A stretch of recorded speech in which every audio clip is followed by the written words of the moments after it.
Bundan 17 kunlar avval uyimizga 30 ga yaqin mehmonlar kelishdi.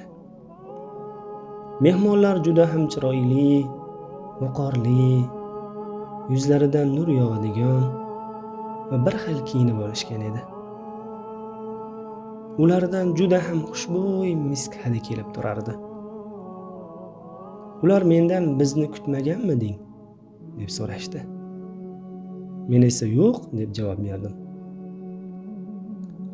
Ular meni qilgan ishlarimni yozib olishlarini va uni hojalariga yetkazishlarini aytishdi. Men bunga rozi bo'ldim. Ular menga har kuni qiladigan ishlarim haqida takliflar berishar, agar bularni qilsam hojalari meni mukofotlashini aytishar edi. Men esa ba'zida dangasalik qilib bu ishlarni bajara olmas edim. Kun o'tgani sayin mehmonlar kamayib borardi. Men esa buni sababini bilmas ham edim.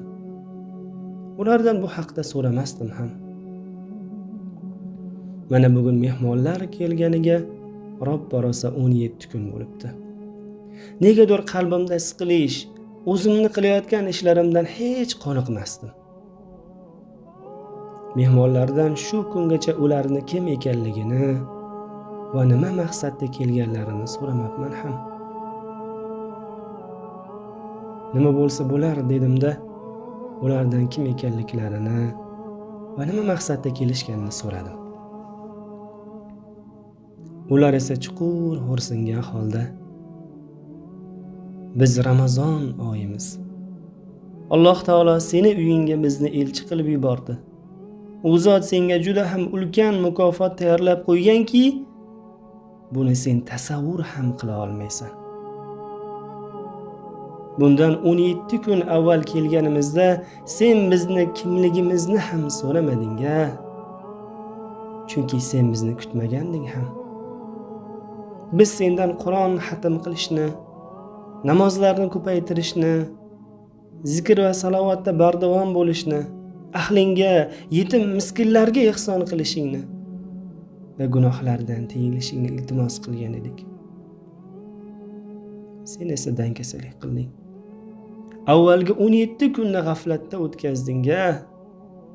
Sendan iltimos qilamiz. Sendan yolvorib so'raymiz. Bizni g'animat bil deyishdi. Bu oddiygina o'xshatish xolos. Lekin aslida ham shunday emasmi?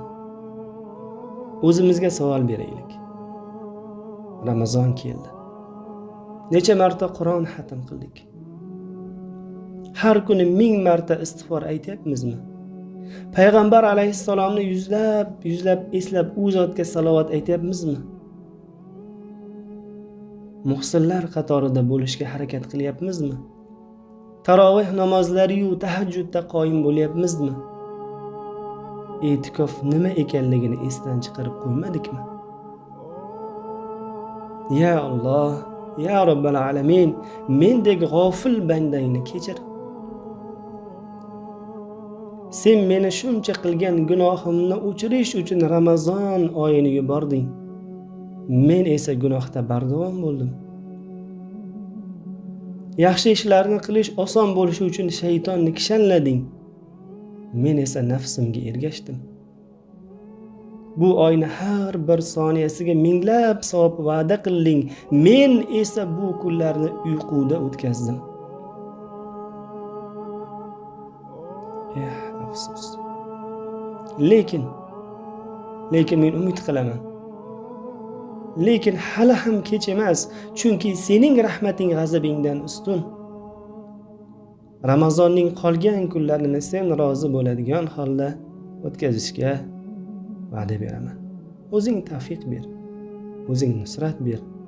Ya Robbal alamin.